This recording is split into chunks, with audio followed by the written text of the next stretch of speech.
So we will go ahead with next topic, that is second law of thermodynamics. बहुत easy है, but the way that is given in your textbook makes it little confusing. इसके लिए कम से कम second law of thermodynamics के लिए strictly जो PDF upload होगा वही आपको रेफर करना है. It is very simple.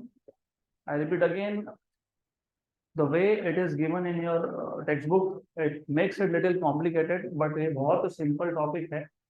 तो second law of thermodynamics start करने से पहले you should know कि second law of thermodynamics is based on the limitations of first law of thermodynamics. तो first law of thermodynamics पता होना चाहिए. What is first law of thermodynamics? Q equal to delta U plus W. मतलब the heat supplied to a system या the heat supplied to a gas या the heat supplied to a working substance, ये सब same ही है. Heat supplied to a system is partially used to increase internal energy and partially used to do work. Okay. So second law of thermodynamics basically is based on limitations of first law of thermodynamics. तो पहले हम लोग first law of thermodynamics से limitations क्या है, first we will go through it. तो सबसे पहले first law of thermodynamics, FLOT मतलब first law of thermodynamics. It tells us that heat can be converted to work and work can be converted to heat. तो ये आप सबको पता है. इनफैक्ट जब थर्मोडायनामिक्स हम लोग चैप्टर स्टार्ट करते हैं तो उसमें ही मैंने बोला था thermodynamics is study of conversion of heat into work and work into heat. तो फर्स्ट लॉ ऑफ थर्मोडायनामिक्स भी आपको यही बताता है. कैसे? अभी आपने बोला Q equal to delta U plus W. लेकिन अगर प्रोसेस साइक्लिक हुआ, जो मोर और लेस प्रोसेस साइक्लिक ही होता है, क्योंकि अगर आपको याद होगा हीट इंजन साइक्लिक प्रोसेस था, initial state and final state are same. Refrigerator cyclic process था, सिर्फ refrigerator works in opposite direction to that of heat engine, वो भी साइक्लिक प्रोसेस था. Initial state and final states are same. What is delta U for a cyclic process?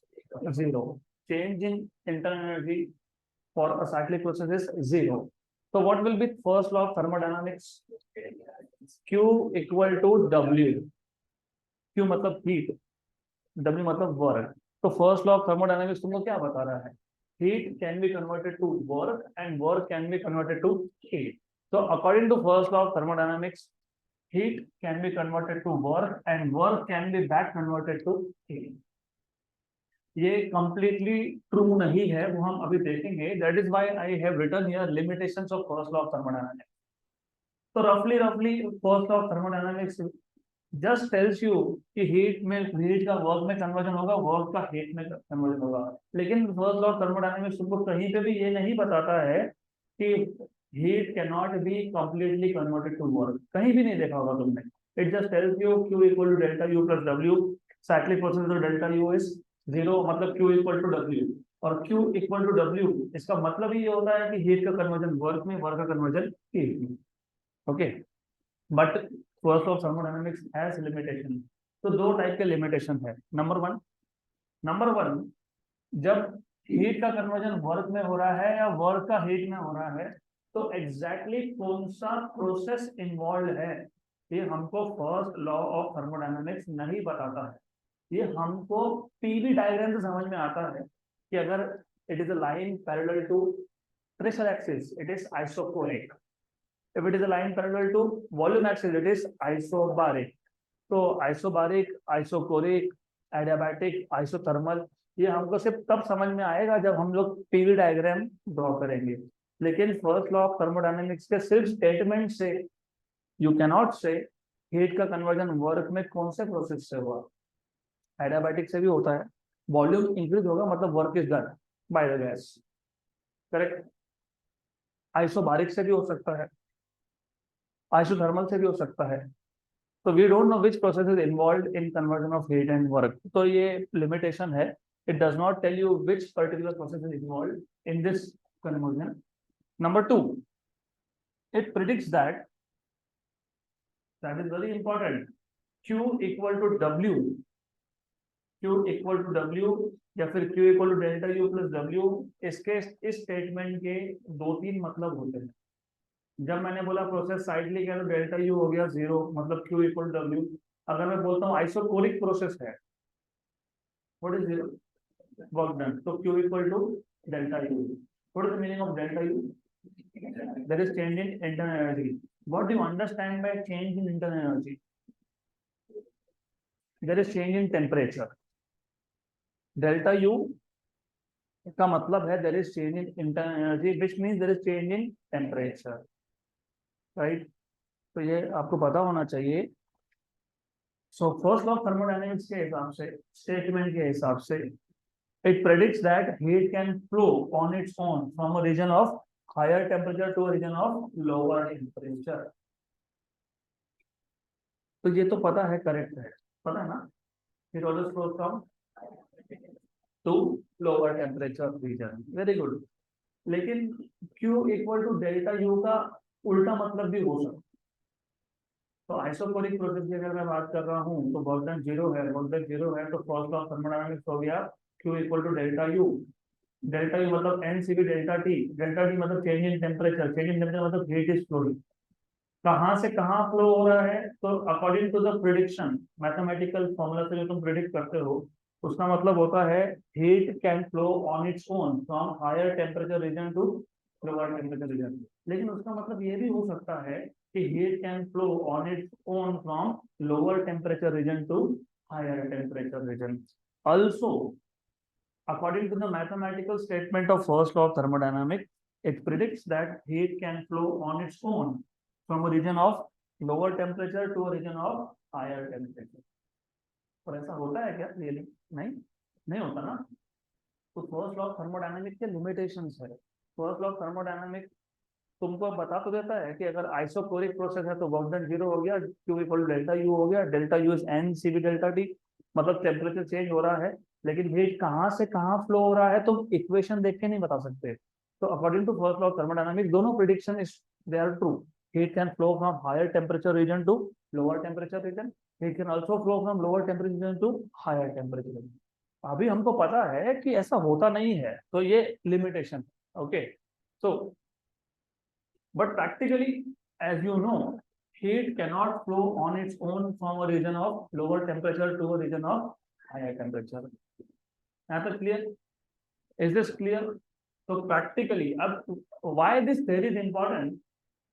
Second law of thermodynamics के दो statements है, दो statements.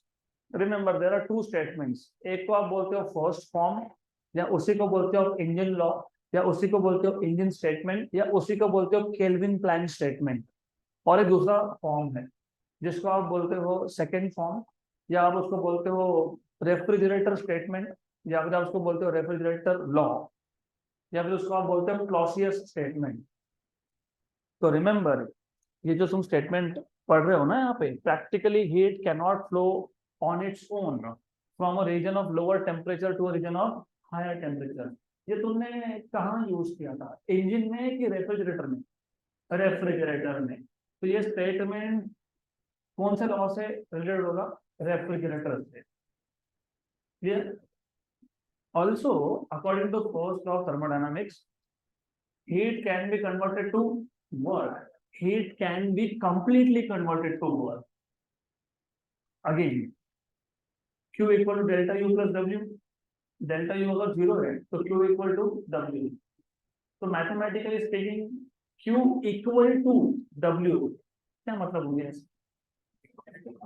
Heat is completely converted to work. Right? Clear? तो according to first law of thermodynamics, heat can be completely converted to work, and also work can be completely converted to heat. Second statement तो true है, work can be completely converted to heat, correct, but heat cannot be completely converted to work. But we know that practically there is no engine. वैसे by the way, heat का conversion work में कौन करता है? Heat engine. So practically speaking, there is no engine with efficiency of 100%, which means heat cannot be completely converted to work. Clear? Clear?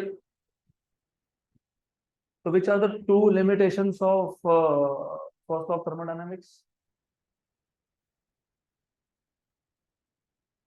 Which are the two limitations of first law of thermodynamics?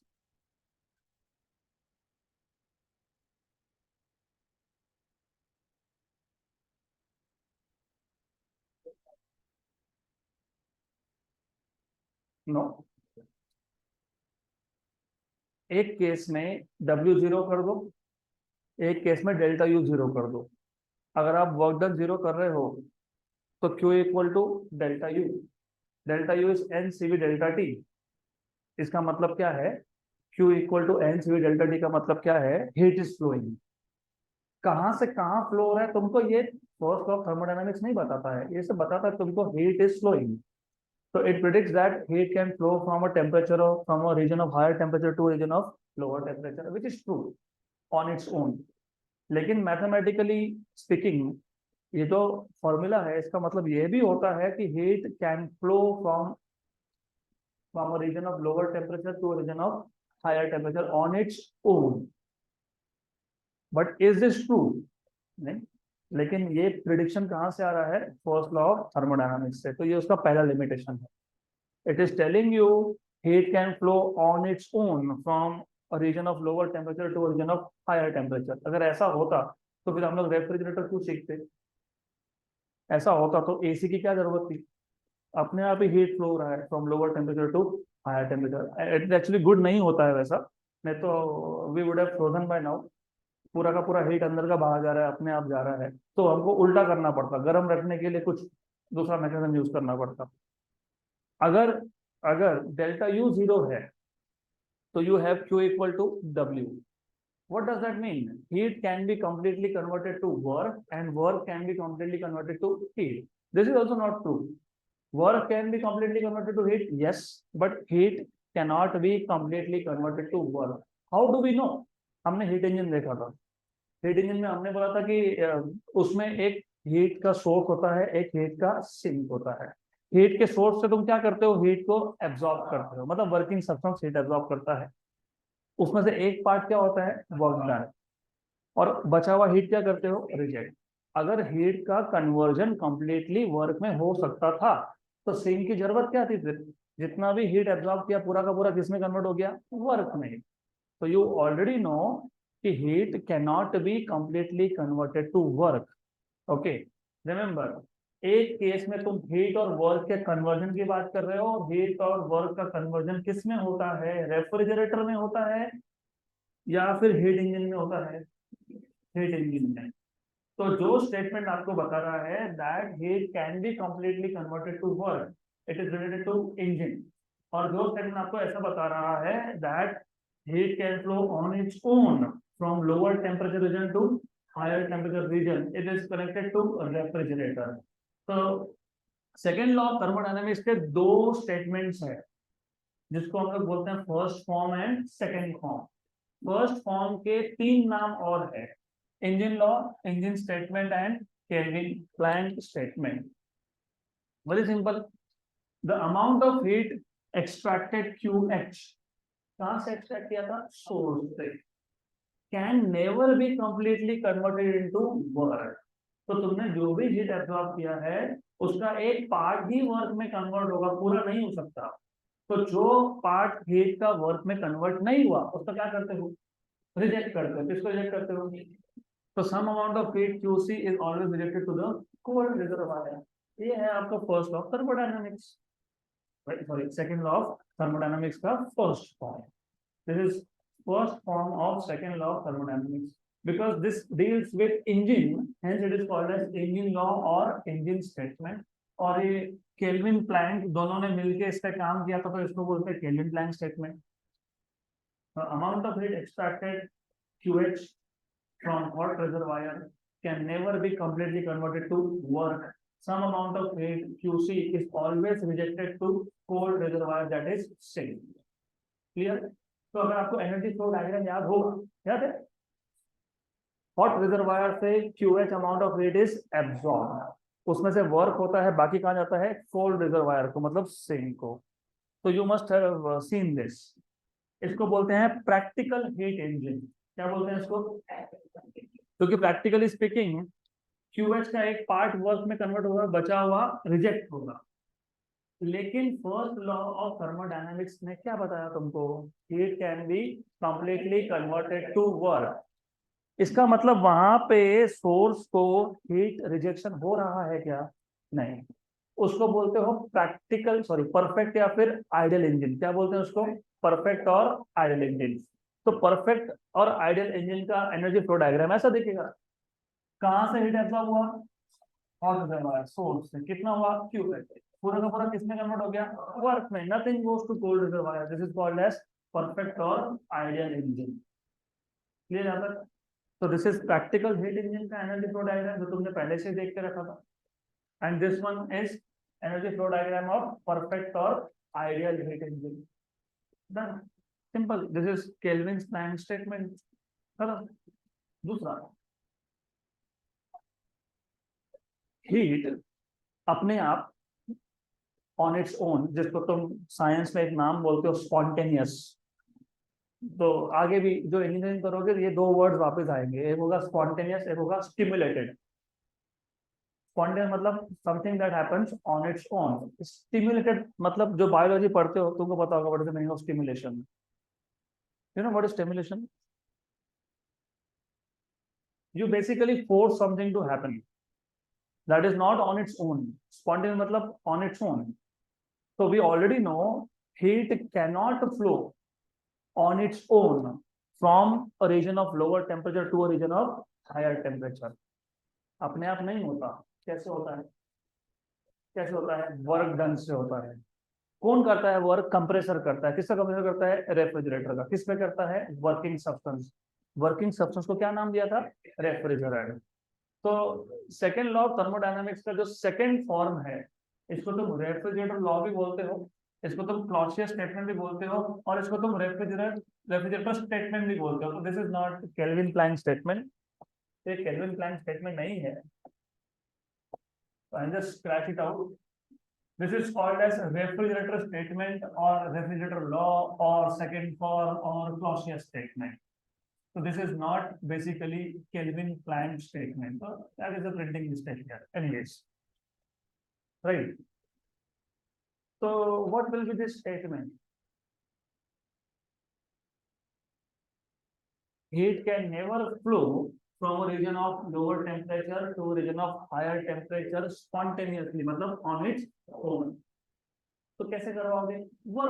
Work must be done on the working substance, and working substance for refrigerator is called as refrigerant. तो heat अपने आप तो flow होगा नहीं, work done करना पड़ेगा। Then if you remember, ये था एनर्जी फ्लो डायग्राम किसका? रेफ्रिजरेटर का। याद है आपको? आपने क्या किया था? कोल्ड रिजर्वायर मतलब कोल्ड रीजन से आपने QC amount of heat absorb किया था with the help of water, right? और रिजेक्ट किसको किया था? हॉट रिजर्वायर मतलब हॉट रीजन को, which was at temperature TH और टी1। कितना हीट रिजेक्ट हुआ था? क्यूएच और क्यू1। तो ये है प्रैक्टिकल रेफ्रिजरेटर। क्योंकि प्रैक्टिकल रेफ्रिजरेटर में अगर तुमको कोल्ड रीजन से हीट को एक्सट्रैक्ट करना है तो वर्क डन करना पड़ता है on the refrigerant. Work done कौन करता है? कंप्रेसर करता है।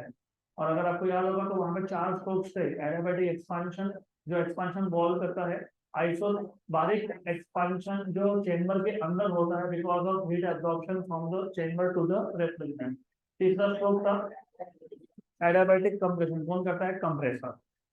With the isobaric compression because the fluid comes in contact with thermal contact with atmosphere, right?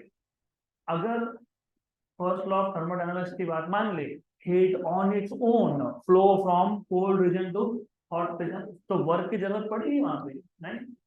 So this will be the energy flow diagram in that case. That is called as perfect or ideal refrigerator. Good. That is all about second law of thermodynamics. इतना ही है। Done. तो that is why I told you, और मैंने जानबूझ के वो notes में रखा है कंटेंट आपका टेक्स्ट बुक का as it is, so that you understand कि चीजों को सिंप्लीफाई करना भी आपका काम है। तो you should know how to simplify things. तो just a summary, we will summarise this again. तो हमको second law of thermodynamics start करना था, लेकिन second law of thermodynamics is based on the limitations of first law of thermodynamics. So you should remember first law of thermodynamics has some limitations. उसमें से सबसे पहला, मतलब ये तो इंट्रोडक्शन है, फर्स्ट लॉ ऑफ थर्मोडायनामिक्स हमको क्या बताता है? Work and heat are interconvertible, तो you can convert heat into work and work into heat. But first law of thermodynamics has limitation. उसमें से सबसे पहला लिमिटेशन है, it predicts that heat can flow on its own from higher temperature region to lower temperature region, which is correct, that we already know. But it also predicts that heat can flow on its own from lower temperature region to higher temperature region, which is not correct. Okay, उसके बाद you should know also, according to first law of thermodynamics, heat can be completely converted to work and work can be completely converted to heat. Second part is true, work can be completely converted to heat, ये होता है, हमको पता है, हमने adiabatic process में देखा था। हमने एक सिलेंडर लिया था fitted with movable massless and frictionless piston, और उसके वॉल से नॉन कंडक्टिंग, और हमने वर्क मतलब हमने पिस्टन को नीचे पुश कर दिया, पिस्टन को नीचे पुश किया तो work is done on the gas, कहाँ गया? It appears in the form of heat. तो जितना वर्क किया पूरा का पूरा किसमें कन्वर्ट हो गया? हीट में, दैट इज ट्रू। लेकिन हीट का कन्वर्जन वर्क में पूरा का पूरा नहीं होता है। कहाँ सीखा हमने? हीट इंजन में सीखा। क्योंकि हीट इंजन में हमने देखा था कि सोर्स से जितना हीट एब्जॉर्ब किया उसमें से जो वर्क हुआ हुआ, जो नहीं हुआ वो कहाँ गया? सेम को। Okay, but we know that practically there is no engine with efficiency 100%। 100% efficiency नहीं होने का मतलब ही ये है कि heat can not be completely converted to work. Example, what was efficiency का formula? Work output upon heat input, तो W अपॉन QH। अगर एफिशिएंसी की वैल्यू 1 हो गई मतलब 100% हो गई, तो क्या हो जाएगा? 1 equal to W upon QH, तो W इक्वल टू QH, मतलब जितना भी हीट एब्जॉर्ब हुआ पूरा का पूरा वर्क में कन्वर्ट हो। वो होता नहीं है वैसे। गुड, तो अब आपके पास दो स्टेटमेंट्स बनते हैं सेकेंड लॉ ऑफ थर्मोडायनामिक्स के। First form, engine statement, engine law, Kelvin Planck statement. It tells you simply amount of heat extracted QH can never be completely converted into work. Some amount of heat QC is always rejected to the cold reservoir. तो practical heat engine का energy flow diagram में आपको amount of heat rejected दिखेगा, और अगर ideal heat engine होता तो जितना भी हीट एब्जॉर्ब हुआ पूरा का पूरा क्या हो गया? वर्क डन में कन्वर्ट हो गया। You will not see any heat being rejected to the cold reservoir. Similarly, if you talk about second form of second law of thermodynamics, second form मतलब रेफ्रिजरेटर लॉ, मतलब refrigerator statement, मतलब Clausius statement, it tells you that heat can never flow from a region of lower temperature to a region of higher temperature on its own, spontaneously नहीं होता है। Work must always be done on the working substance. अगर तुमको cold region से hot reason में heat को flow करवाना है तो वर्क डन करना पड़ेगा। इसको बोलते हो प्रैक्टिकल रेफ्रिजरेटर। ऐसा होता तो मैंने बताया प्रॉब्लम्स क्या होते हैं। एक तो घर के अंदर रहना मुश्किल हो जाता क्योंकि सारा का सारा हीट बाहर जा रहा है। नंबर 2, रेफ्रिजरेटर नाम की चीज कभी बनती ही नहीं। What is the need of creating something which will cool the system when heat is flowing on its own? तो अगर आइडियल या फिर परफेक्ट रेफ्रिजरेटर देखा जाए तो उसमें वर्क डन करना ही नहीं पड़ेगा। Heat from cold region is flowing on its own to hot region. Clear? So this was all about second law of thermodynamics. Now we will basically jump to a very interesting topic, very interesting topic, that is nothing but Carnot's engine. और ये बहुत important है, and again इसका PDF में upload करने वाला हूं अलग से। तो again I would recommend Carnot's engine का नोट्स मैंने आपको दिए हैं, लेकिन इसको रेफर करना because that is very good. तो give me a minute. Well by the way, Carnot engine मतलब heat engine. What does the heat engine do? Converts heat into work. Very good. Do you remember what were the elements of heat engine? Hot reservoir, cold reservoir, working substance enclosed in a cylinder, और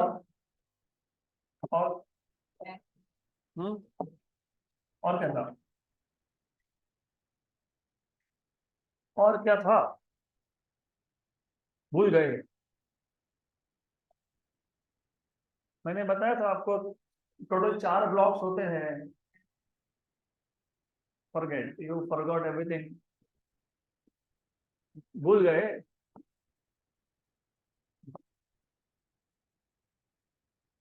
hopefully it works good. चलो ठीक है, doesn't matter if you don't remember, we will revise it again. और बहुत important है, Carnot engine is basically a heat engine. थोड़ा सा मैं आपको क्विक रिकैप करवा देता हूँ। हीट इंजन हमने ऑलरेडी देखा था, उसमें 3 बेसिक एलिमेंट्स थे। Working substance which was basically an ideal gas for an ideal engine. So Carnot engine is an ideal engine. It was mixture of gasoline vapor plus air for petrol engine. It was mixture of diesel vapor plus air for diesel engine. It was steam for steam engine. Second important element, the hot and cold reservoir. Hot reservoir is a source of heat which is basically, तुम बोल सकते हो, very high thermal capacity. तो जितना भी heat निकाल लो उसका temperature कम नहीं होता है। Cold reservoir is a sink of heat with again very high thermal capacity. तुम उसको कितना भी हीट रिजेक्ट कर दो उसका टेम्परेचर बढ़ता नहीं है। एक का टेम्परेचर कम नहीं होता, दूसरे का बढ़ता नहीं है। मतलब जब जब वर्किंग सब्सटेंस हॉट रिजर्वायर या कोल्ड रिजर्वायर के साथ कॉन्टैक्ट में आएगा, the process is suppose to be isothermal. Correct. Then उसके बाद सिलेंडर। सिलेंडर के अंदर था एक piston, movable, frictionless and massless. और अगर आपको याद होगा तो जनरल हीट इंजन था। जनरल हीट इंजन में 4 स्ट्रोक्स थे, 4 प्रोसेस थे। सबसे पहला था आइसोकोरिक हीट एब्जॉर्प्शन, फिर था adiabatic work done by the gas expansion, उसके बाद था आइसोकोरिक रिजेक्शन ऑफ हीट, तो जितना हीट एब्जॉर्ब हुआ उसका पार्ट वर्क में कन्वर्ट हुआ, बाकी is rejected, that is also isochoric. और आखिरी में था adiabatic compression, isochoric adiabatic isochoric adiabatic, expansion expansion compression and compression. हर एक हीट इंजन के स्ट्रोक सेम नहीं होते। तो हमने जो जनरल हीट इंजन देखा था उसमें हीट एब्जॉर्प्शन था in an isochoric process. Carnot engine में वैसा नहीं है। कार्नोट इंजन में 4 स्ट्रोक है, ये प्रोसेस भी साइक्लिक है, ये भी वही काम करता है जो हमने जनरल हीट इंजन का देखा था, वही same. It converts work into heat, but here you will have 4 different strokes. Okay, तो सबसे पहले we'll directly jump to important points. थोड़ा सा फाइल ये हेवी है तो it takes time to load. तो heat engine is a device by which the system is made to undergo a cyclic process. तो ये भी क्या करता है, साइक्लिक प्रोसेस करता है, that results in the conversion of heat into water. तो ये भी हीट इंजन ही है, हीट का कन्वर्जन वर्क में कर रहा है through cyclic process. Then there are important parts of a heat engine। वही 4 पार्ट्स, सिर्फ लिखने का तरीका अलग है। हमने जनरल हीट इंजन में वर्किंग सब्सटेंस और सिलेंडर दोनों को अलग अलग से बताया था। यहाँ पे हम लोग कंबाइन करके एक ही बताएंगे। तो 4 पार्ट्स है। कौन से 4 पार्ट है? Source, sink, cylinder with working substance and insulating block. वहां पर 3 एलिमेंट्स की बात की थी आपने, वर्किंग सब्सटेंस अलग, सिलेंडर अलग, राइट। हमने क्या किया, अब सिलेंडर के अंदर वर्किंग सब्सटेंस भर दिया, उसको एक एलिमेंट बोल दिया। हॉट रिजर्वायर को मतलब सोर्स को और कोल्ड को अलग अलग कर दिया यहाँ पे। और चौथा important part is insulating block. मैंने आपको तब बताया था कि थोड़ा इमेजिन करो, मैं बाद में आपको डायग्राम बताऊंगा कि ये 4 ब्लॉक्स है। मैंने आपको ये भी बताया था कि सोर्स और सिंक के वॉल्स और बेस नॉन कंडक्टिंग होते हैं, सिर्फ top surfaces conducting. Insulating block तो पूरा ही नॉन कंडक्टिंग होता है। और मैंने आपको यह भी बताया था सिलेंडर जिसमें पिस्टन है उसके वॉल्स और piston they are non conducting, only base is conducting. तो there are 4 important parts of a Carnot engine. पहला है source, you know source is hot reservoir और the source is kept at a very high temperature and having infinite thermal capacity। infinite thermal capacity का मतलब ये होता है कि तुम जितना भी हीट एक्सट्रैक्ट करो इसका टेम्परेचर कभी भी कम होगा नहीं। तो any amount of heat can be taken from it without changing it's temperature. So this is the first part of a heat engine, which is source of heat or hot reservoir. It has infinite thermal capacity, which means no matter how large amount of heat you are extracting, its temperature will always remain same. और ऐसा होता भी है petrol engine में, जब working substance heat absorb करता है तो कंटिन्यूअसली पेट्रोल इज बर्निंग, तो कंटिन्यूअसली वहां पे हीट का क्या हो रहा है, सप्लाई हो रहा है with the help of burning of petrol, so that source का टेम्परेचर हमेशा क्या रहेगा, सेम रहेगा। दूसरा इंपॉर्टेंट ब्लॉक है of course as you know sink, cold reservoir. Sink is a material which is kept at low temperature and it also has infinite thermal capacity, जिसका मतलब any amount of heat can be given to it without changing its temperature. मतलब source will always be at higher temperature TH or T1, sink will always be at lower temperature TC or T2 always.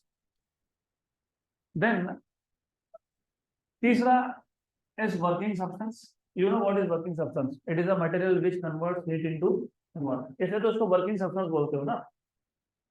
Gas system, working substance, refrigerant सब same है, सिर्फ यहाँ पे working substance क्यों बोला, क्योंकि heat का कन्वर्जन वर्क में कौन करता है, working substance, that is called as working substance, it converts heat energy into work. It is taken in a cylinder which is fitted with movable, frictionless and massless piston. Or as I told you, the lower side of the cylinder will be thermally conducting. Sides are insulated, insulating है वो, और piston is also non-conducting in nature. तो सिर्फ conducting कौन है उसका, base, lower side. कौन जाएगा insulating block। तो नेक्स्ट इज इंसुलेटिंग ब्लॉक, जिसको आप इंसुलेटिंग स्टैंड भी बोलते हो। It insulates the working substance from thermal contact with the surrounding. It is used for performing adiabatic process. Logical चीज है, अगर आपके पास इंसुलेटिंग ब्लॉक है, इंसुलेटिंग स्टैंड है, what is the meaning of insulation here? Heat should not be transferred between the system and the surrounding. तो system और surrounding में हीट ट्रांसफर कौन से प्रोसेस में नहीं होता है, एडियाबैटिक। तो इसके लिए तुमको यहाँ पे क्या चाहिए, एक इंसुलेटिंग स्टैंड चाहिए। मैं वापस बोल रहा हूँ, हीट इंजन्स बहुत सारे टाइप के होते हैं। अगर आपको जो 4 प्रोसेस इन्वॉल्व है उसमें से अगर आपको imagine if you want to have adiabatic process, तो you will need to have insulating stand. तो कंपल्सरी नहीं है कि होना ही चाहिए। मैंने तभी बोला था कि प्रोसेस आइसोथर्मल होगा कि एडियाबैटिक होगा, वो डिपेंड करता है। तो थर्मोडायनामिक्स में each word has its own weightage, तो डिपेंड करता है। तो कार्नोट इंजन में एक चीज तो पक्की हो गई, और वैसे भी अगर तुम प्रोसेस को फॉलो कर रहे हो, लर्निंग प्रोसेस, पहला जनरल हीट इंजन, बताओ कौन से 4 प्रोसेस थे? आइसोकोरिक, एडियाबैटिक, आइसोकोरिक, एडियाबैटिक, मतलब 2-2 का सेट चलता ही है। Expansion, expansion, compression, compression. Refrigerator में क्या था, एडियाबैटिक, आइसोबारिक, एडियाबैटिक, आइसोबारिक। तो यहाँ पे इंसुलेटिंग स्टैंड है, मतलब एडियाबैटिक है, तो कितने बार एडियाबैटिक है, 2 बार एडियाबैटिक हो गई, 2 बार एडियाबैटिक, राइट। तो थर्मोडायनामिक्स को अगर तुम ऐसा याद रखोगे तो बहुत सिंपल हो जाता है। तो now let us focus on 4 different blocks. So you have this is source which is at higher temperature T1 or TH basically. इसका सिर्फ टॉप is conducting, बाकी सारा insulated है, मतलब non conducting है। You have sink and this sink is at lower temperature T2 और TC. इसका भी सिर्फ टॉप, मतलब upper surface is conducting, everything else is non conducting. You have a cylinder fitted with movable massless frictionless piston. Only lower surface is conducting and everything else is non-conducting. And then you have an insulating block which is non-conducting. तो यहाँ से heat का transfer possible नहीं है, और ये तुमको याद होगा तो ही वर्किंग समझ में आएगा। और जितना तुमको सिलेबस में दिया है हम उससे एक स्टेप और ऊपर जाएंगे, क्योंकि क्वेश्चंस आते हैं उस पे। आपको सिलेबस में सिर्फ थोड़ा सा लिख के डायग्राम ड्रॉ करके दे दिया, done. But you will have to go through little bit of more formulas. तो अब हमको समझना है what is the working of it. उससे पहले आपको एनर्जी फ्लो डायग्राम याद रहना चाहिए। You already know what reservoir से हीट का एब्जॉर्प्शन होगा, cubic amount of heat, work done W, remaining is rejected. तो ये सिर्फ याद रखो, क्योंकि ये याद है तो तुमको चारों स्ट्रोक समझ में आएंगे। तो let us now focus on the four strokes which are involved in Carnot engine. And remember it is an ideal heat engine जिसका एफिशिएंसी क्या है, मैक्सिमम। मैक्सिमम मतलब क्लोज टू 1। और कार्नोट इंजन या फिर किसी भी हीट इंजन का एक साइकिल होता है। याद है हमने हीट इंजन साइकिल देखा था, अभी डिस्कस किया है, राइट। तो इसका भी एक साइकिल है, इसको क्या बोलोगे, कार्नोट साइकिल। यहाँ पे कौन वर्किंग सब्सटेंस है, आइडियल गैस। और क्योंकि इसका इफिशिएंसी मैक्सिमम है, इफिशिएंसी मैक्सिमम होने का मतलब all the dissipative forces are absent, there is no friction, there is no loss of energy. Alright, तो Carnot cycle is basically, you know, it has four strokes. तो operation of heat engine के जो PV diagram plot करोगे तो एक cycle मिलेगा, उसको क्या बोलोगे, कार्नोट साइकिल। और वन कंप्लीट साइकिल में there are four different thermodynamic processes, चार ही होते हैं। और आगे और एक आएगा स्टर्लिंग इंजन। स्टर्लिंग इंजन के भी स्टर्लिंग साइकिल जब देखोगे तो हर एक इंजन का एक पीवी डायग्राम बनता है, उसको बोलते हो साइकिल। जनरल हीट इंजन का जनरल हीट साइकिल था, रेफ्रिजरेटर का अलग से साइकिल था।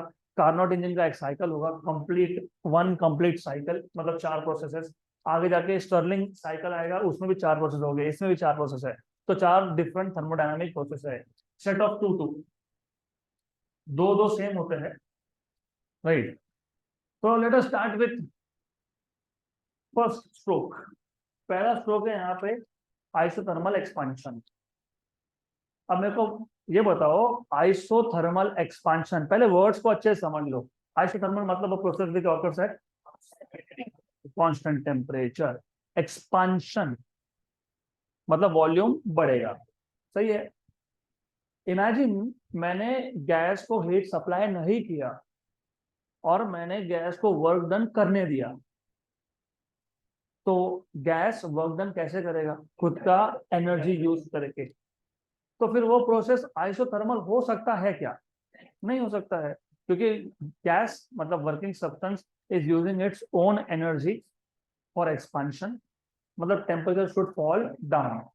तो वैसा तो होगा नहीं, यहाँ पे इन्होंने बोला है आइसोथर्मल, आइसोथर्मल एक्सपांशन। तो जो सिलेंडर है वो किसके साथ कांटेक्ट में रखना पड़ेगा, सोर्स के साथ। तो आप सिलेंडर का बेस सोर्स के टॉप सरफेस के साथ कांटेक्ट में रखोगे, which is at higher temperature and which is at lower temperature. Source is at higher temperature and working substance is at lower temperature. Heat will flow from higher temperature to lower temperature, मतलब from source to working substance. In this case working substance ने heat खुद के पास नहीं रखा, क्योंकि रखता तो temperature बढ़ जाता। तो जितना भी हीट उसने लिया है सोर्स से, क्या करेगा, वर्क डन, मतलब एक्सपांशन के लिए यूज होगा। So at first, the working substance is in contact with the source. The piston of the cylinder is moved outwards. होना भी चाहिए, क्योंकि सोर्स से वो हीट एक्सट्रैक्ट करेगा तो फिर उसको वर्क डन करना है, अदरवाइज उसका टेम्परेचर बढ़ जाएगा। मतलब delta U in this case is zero. Isothermal process है, this is isothermal process. And also you should remember what is work done in isothermal process, NRT, natural laws of V final by V initial. The gas expands at constant temperature. The amount of heat Q1 is absorbed from the source to make the temperature constant. Amount of heat is absorbed to make the temperature constant. मतलब बोलने का मतलब ये है कि थोड़ा समझाने का तरीका अलग होता है। इनका बोलने का मतलब ये है कि गैस ने वर्क तो कर दिया, उसका टेम्परेचर क्या हो गया, कम हो गया। तो जितना उसने वर्क किया उतना का उतना किससे ले लिया, सोर्स से। तो सोर्स से हीट लेने के बाद उसका टेम्परेचर क्या हो गया, कांस्टेंट। मैंने जो बोला थोड़ा सा बोलने का तरीका अलग था, मैंने बोला कि खुद नहीं करेगा वर्क, वो हीट लेगा सोर्स से और क्या कर देगा, वर्क। इनका समझाने का तरीका थोड़ा सा अलग है। ये बोल रहा है कि पहले वर्क कर दिया, वर्क कर दिया तो टेम्परेचर क्या होना चाहिए, कम, लेकिन होने नहीं दिया। सोर्स से हीट लेके टेम्परेचर को क्या कर दिया, कांस्टेंट। तो सेम बात है, does not matter if you say that in the first stroke cylinder or working substance is in contact with source, working substance absorbs heat Q1 and it converts that heat to work. Okay, मतलब it does not allow its own temperature to change, सीधी सी बात। Okay, volume increases, और आपको पता है जब जब volume increase होता है तो प्रेशर क्या होता है, डिक्रीज। तो volume increases and pressure decreases, this is called as isothermal expansion. और अगर मैं ग्राफ प्लॉट करूं तो इनिशियल स्टेट तो मैं हमेशा ए से दिखाऊंगा, तो it will go from A to B, this is isothermal expansion. Volume बढ़ा, प्रेशर कम हुआ, वॉल्यूम V1 से कितना हो गया, V2, प्रेशर P1 से क्या हो गया, P2। तो volume increases from V1 to V2, pressure decreases from P1 to P2, temperature does not change. तो if you look at the parameters T1 V1 T1 P2 V2 T1, क्योंकि ये isothermal था तो टेम्परेचर चेंज होगा क्या, नहीं। Well by the वे, ये पूरा लाइन है आइसोथर्मल, मतलब इस पूरे लाइन पे कहीं पे भी टेम्परेचर क्या है, सेम है, it is same everywhere. Clear, good. And if you want to write down what is work done from A to B, you will write down nRT। और कौन सा T, कौन सा T, कौन सा T, T1, क्योंकि पूरे के पूरे लाइन पे टेम्परेचर क्या है, T1।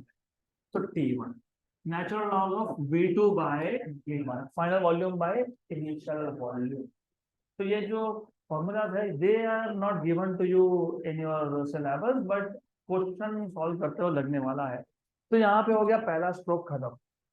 Eight the first end of first stroke the system is at state B.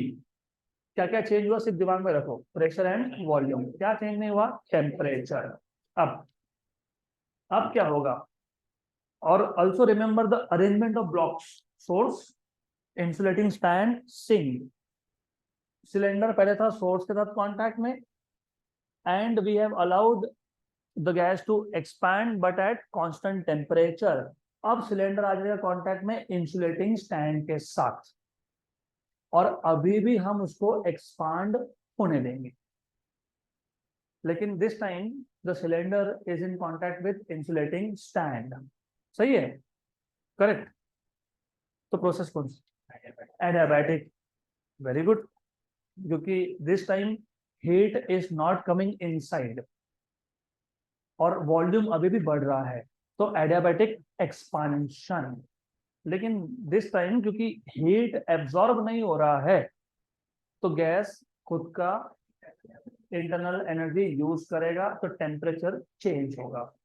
तो P2 से प्रेशर हो जाएगा P3, V2 से वॉल्यूम हो जाएगा V3, और टेम्परेचर T1 से हो जाएगा T2।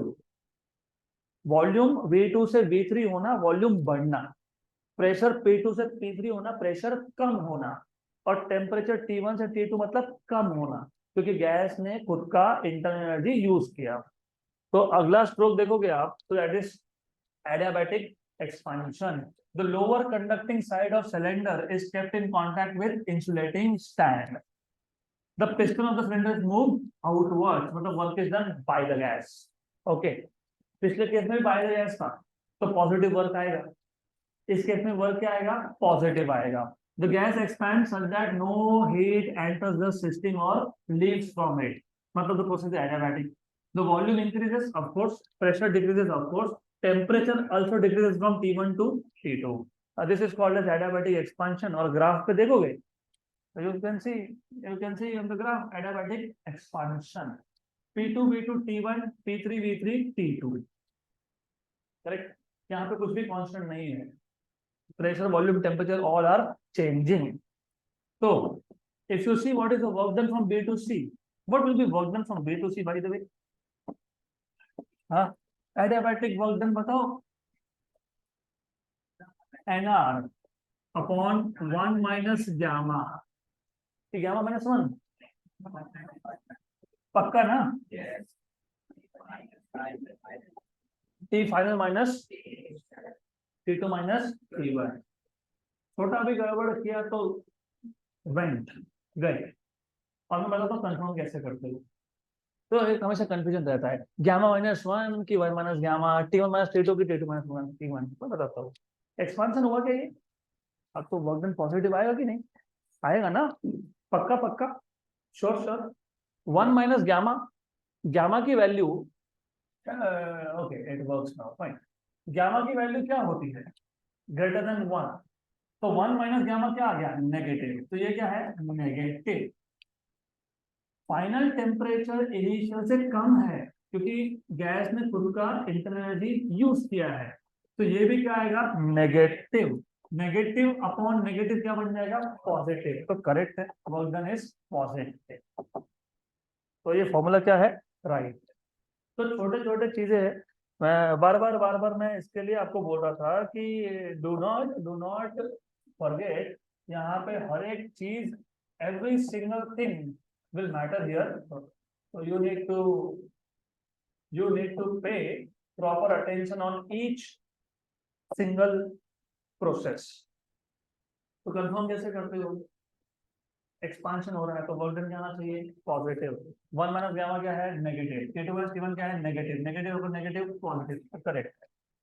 कंफ्यूजन ही खत्म हो गया, gamma minus 1, 1 minus gamma, T1 minus T2, T2 minus T1, don't worry, just confirm it, good.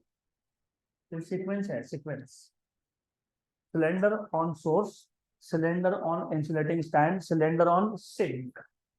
अब सिंक पे क्यों रखा, क्यों रखा, second law of thermodynamics. Second law of thermodynamics के इंजन स्टेटमेंट ने तुमको क्या बताया था, heat cannot be completely converted to work, some amount of heat should always be related to sink, right? तो जो हीट तुमने एब्जॉर्ब किया था सोर्स से, उसका वर्क हुआ, जितना हुआ हुआ, जो नहीं हो पाया कन्वर्ट वर्क में, क्या करना पड़ेगा, रिजेक्ट। किसको रिजेक्ट, किसको, सिंक को, मतलब कोल्ड रिजर्वायर को। तो सोर्स से उठा के इंसुलेटिंग स्टैंड पे रखा, इंसुलेटिंग स्टैंड से उठा के कहाँ रखोगे, कहाँ रखोगे, सिंक पे। सिंक पे, और सिंक का टॉप सरफेस क्या था, कंडक्टिंग था, तो प्रोसेस क्या होगा, isothermal. Okay, the cylinder is kept in contact with sink. Okay, the piston of the cylinder is moved downwards, inwards, नीचे। क्यों, क्यों, हीट रिजेक्ट करना है, हीट रिजेक्ट करना है तो पिस्टन को नीचे प्रेस करना पड़ेगा। नीचे प्रेस करोगे तो हीट कहाँ जाएगा, वर्किंग सब्सटेंस से कहाँ जाएगा, सिंक में। The gas is compressed at constant temperature. The excess heat produced, Q2, will flow to the sink. Okay. Then the volume decreases and pressure increases. तो वॉल्यूम कम होगा तो प्रेशर क्या होगा, बढ़ेगा। लेकिन प्रोसेस क्या है, आइसोथर्मल। तो याद रखना, पहले टेम्परेचर T1 था आइसोथर्मल एक्सपांशन में, फिर T1 से क्या हो गया, T2 एडियाबैटिक एक्सपांशन में। मतलब A initial state, P1 V1 T1, B P2 V2 T1, C P3 V3 T2, अब P4 V4 T2। So if you look, this is isothermal compression, P3 V3 T2, P4 V4 T2।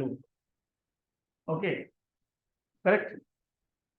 अब क्या करेंगे, अब वापस से उठा के insulating stand पे रखेंगे और पिस्टन को नीचे प्रेस करेंगे।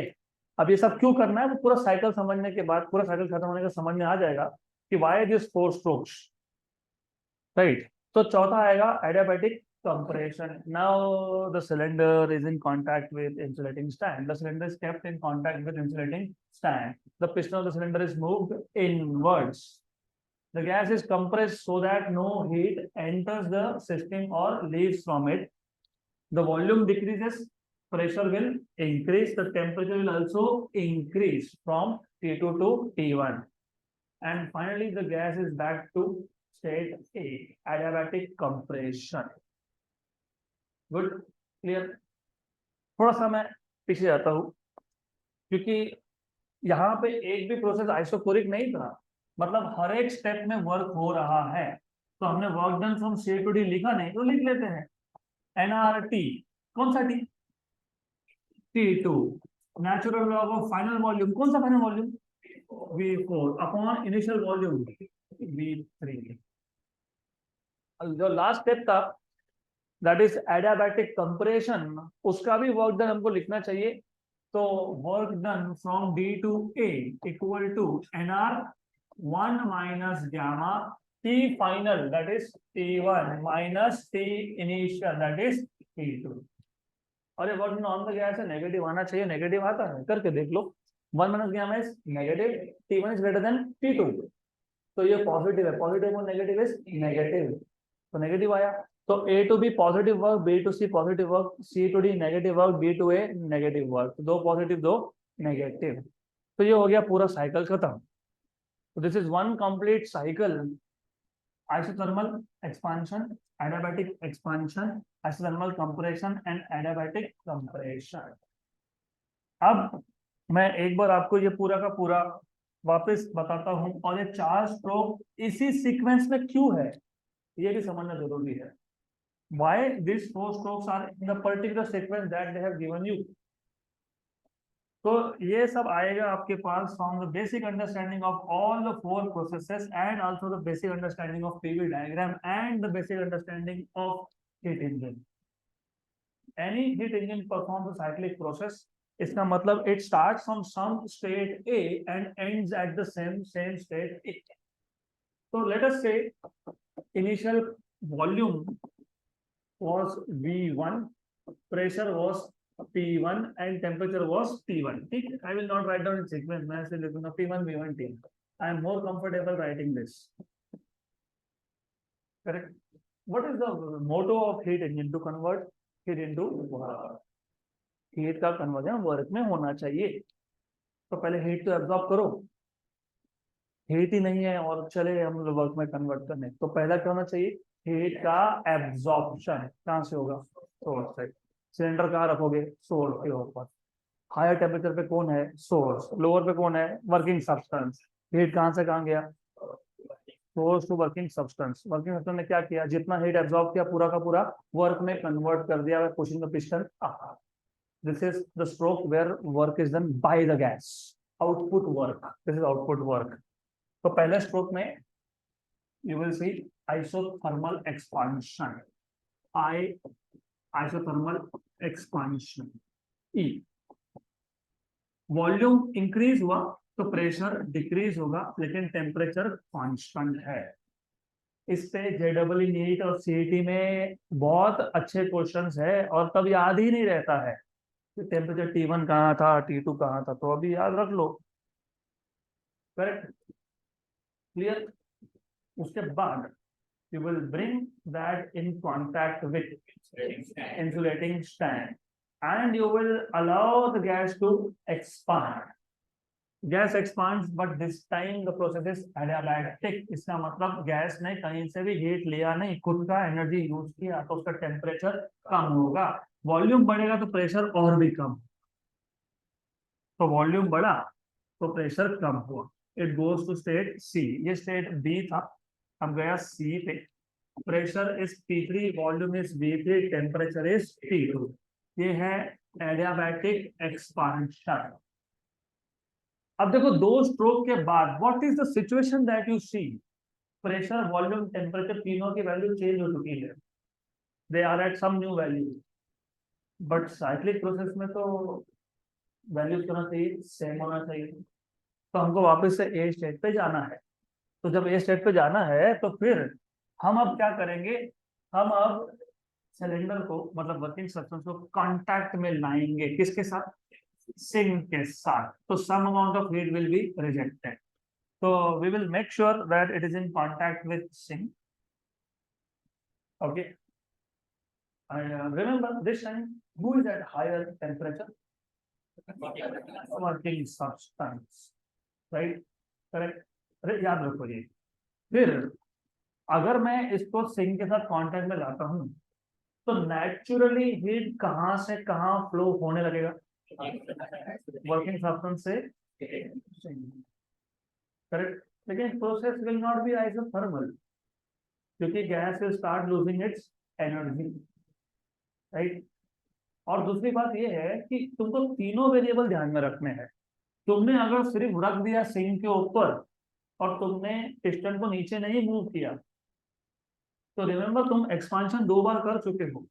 मतलब अगर इनिशियल वॉल्यूम लेट अस से 10 लीटर था तो अभी वॉल्यूम में भी 100 लीटर हो गया और तुमने सिर्फ उठा के सिंक के ऊपर रख दिया वर्किंग सब्सटेंस को, यू आर डूइंग नथिंग। तो heat will start flowing on its own from working substance to sink but without changing volume. Pressure तो चेंज होगा ही ना, क्योंकि वॉल्यूम चेंज नहीं हुआ, मतलब वॉल्यूम कांस्टेंट है, तो कौन सा लॉ ओवर लग जाएगा? गेलुजैक्स लॉ।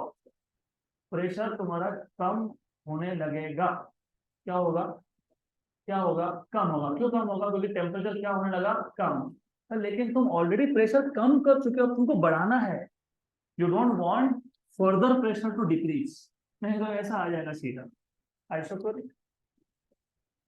तुमने सिलेंडर को उठा के रख दिया सिंक के ऊपर, सिर्फ रख दिया, पिस्टन को तो मूव नहीं कर रहे हो, हीट कहां से कहां फ्लोने लग गया? वर्किंग सब्सटेंस से सिंक के पास विदाउट चेंजिंग वॉल्यूम। मतलब प्रोसेस क्या बन जाएगा? आइसोकोरिक। टेम्परेचर कम होने लगा, राइट, और प्रेशर भी कम होने लगा। अब प्रेशर तो तुम पहले ही 2 बार काम कर चुके हो, साइकिल पूरा करने तो प्रेशर क्या करना पड़ेगा? बढ़ाना पड़ेगा। मतलब तुमको पिस्टन को नीचे पुश करना पड़ेगा। By pushing the piston down, you are making sure that the pressure is increasing, volume is decreasing. But तुमने पिस्टन को नीचे पुश किया, work is done on the gas, and when work is done on the gas, temperature starts increasing. That you are not allowing, क्योंकि तुमने sink के साथ रखा है कांटेक्ट में, तो जितना भी वर्क किया, वर्क ने जितना भी हीट जनरेट किया, वो पूरा का पूरा कहाँ गया? सिंक। तो टेम्परेचर बढ़ा क्या? नहीं बढ़ा। तो this is isothermal, but this time this is compression. Clear? पक्का? And the system is at some state D with P4, V4 and T2। अभी भी P1, V1, T1 तक पहुंचे नहीं हो, you are still at P4, V4 and अभी तुम उसको सिलेंडर को कहाँ रख दोगे?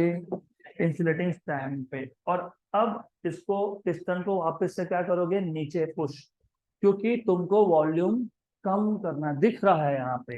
ये वॉल्यूम V4 ये इनिशियल वॉल्यूम V1 से ज्यादा है, प्रेशर P4 ये इनिशियल प्रेशर से कम है, और टेम्परेचर T2 ये इनिशियल टेम्परेचर से कम है। तो अगर मैं पिस्टन को नीचे पुश करता हूं और एडियाबैटिकली करता हूं, पिस्टन को नीचे पुश करना मतलब वॉल्यूम कम होना, तो वॉल्यूम कम होगा, यस, वॉल्यूम कम होगा तो प्रेशर बढ़ेगा, और क्योंकि बर्डन ऑन द गैस है तो टेम्परेचर भी बढ़ेगा। तो that is your fourth stroke, that is adiabatic compression. Clear? Right? And if you see work done from A to B, which is isothermal process, that is nRT1 log of V2 by V1. If you see work done from B to C, that is adiabatic process, adiabatic expansion, nR upon 1 minus gamma T2 minus T1. Work done from C to A, that is isothermal compression, nRT2 ln of V4 by V3, V4 by V3, and from C to D था ये, C to D, A to B, B to C to D, and then D to A, nR minus gamma T1 minus T2. Work done. Okay, ठीक है, now the clear, good. और logically speaking ये positive work है, ये भी positive work है, ये negative work है और ये नेगेटिव वर्क है।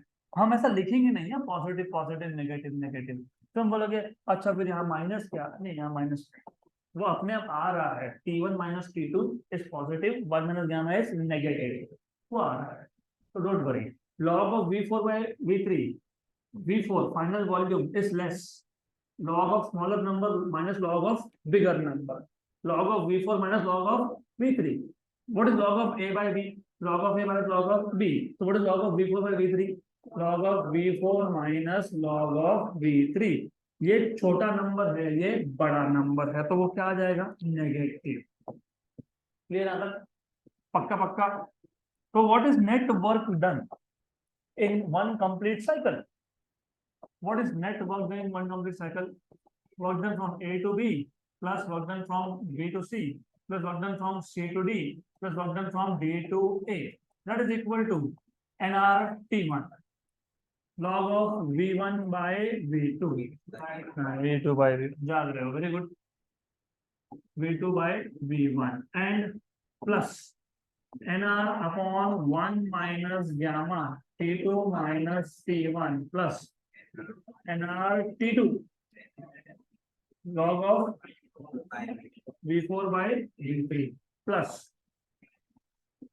nR 1 minus gamma T1 minus can I write down T2 minus T1 and taking out negative sign common? Very good. क्या कैंसिल हो गया? ये हो गया कैंसिल।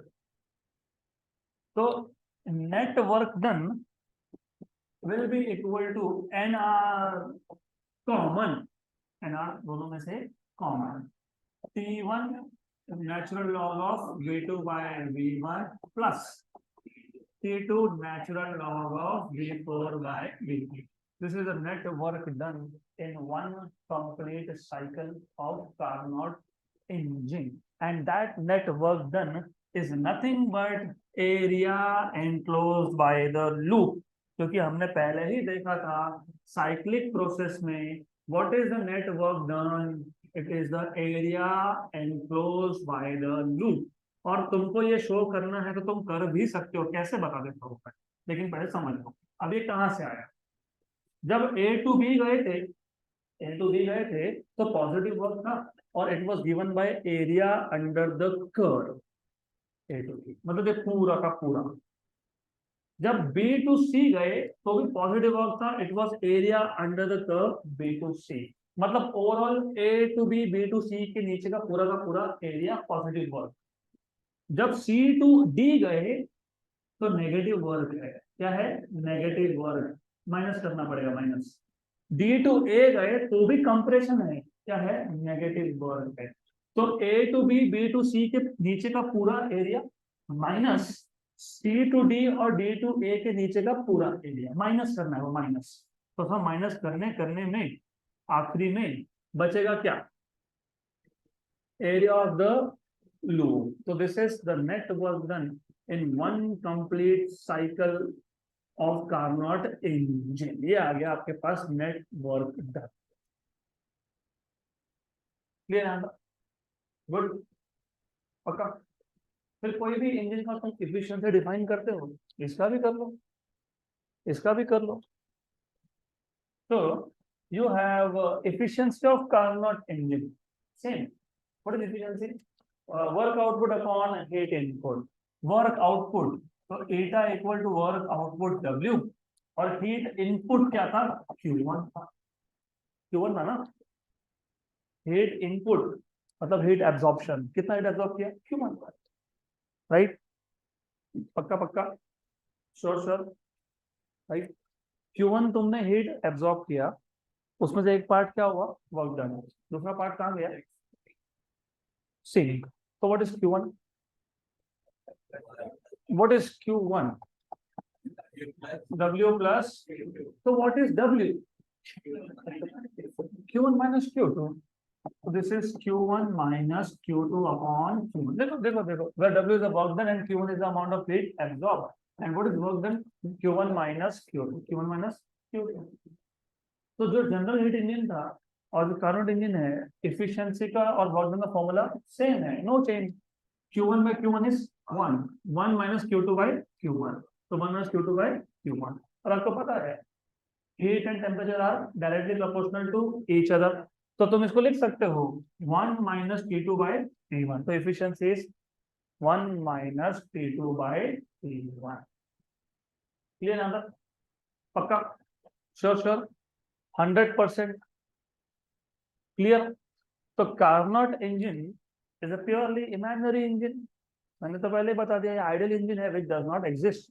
आइडियल कभी भी एग्जिस्ट नहीं होता है। There is no ideal refrigerator, there is no ideal gas, there is no ideal heat engine, so there is no Carnot engine, it is purely imaginary engine. But wait, तो जरूरी क्यों है? कभी भी सबसे पहले थियरी डेवलप होगा, and based on the theory you can try to design something similar. Ultimately what is the requirement to produce an engine with higher efficiency. तो मैं अगर कोशिश करूं ये सारे प्रोसेस को सिक्वेंशियली फॉलो करने की, राइट, कोशिश, इट इज अ ट्राई, क्योंकि you will never be able to achieve 100% efficiency, लेकिन you can go close to 100%, maybe 90%, 0.9। तो जितने भी प्रैक्टिकल हीट इंजन बनते हैं with some modifications to it, they are based on Carnot cycle.